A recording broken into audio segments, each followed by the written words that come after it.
Let's talk about what the next couple of weeks is like. Are you going to spend this whole time getting ready for that game, or are you going to get a little bit of rest in the next day or two? Well, we want, with players, we want to get some rest, get caught up with their academics. Very similar to our last bye week. What we'll have is we'll come in tomorrow and we'll do what we do a Victory Sunday schedule, which is parallels our bye week schedule. And then our players will pretty much, they'll come in, our staff will game plan all day Monday like we're going to play the game on Saturday. Then they're going to go out recruiting then the rest of the week. And then our coordinators will stay in and introduce the game plan and walkthroughs on Tuesday and Thursday.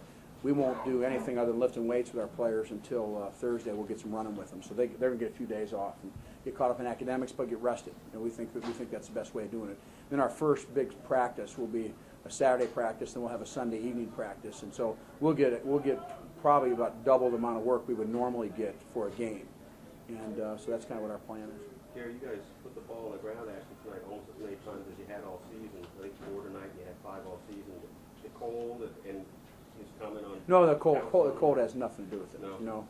We this game went on longer because we had the ball inside the 25-yard line, and not only does it you not score, but it gives your opponent momentum, and they did a good job taking advantage of those.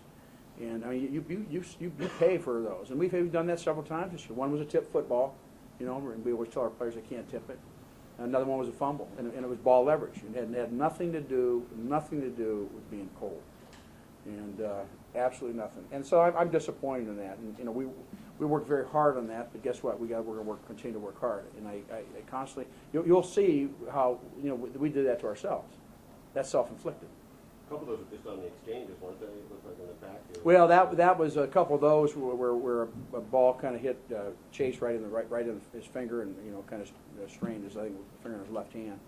And then another time, Jimmy Jackson, I think it was a kind of a bad snap, and Jimmy Jackson got the ball low. And then one time I think we snapped it back to Derek Washington, and he was doing the zone read play with our running back. And you know what? For now on, I think I'm probably have our quarterbacks kind of just do the zone read play.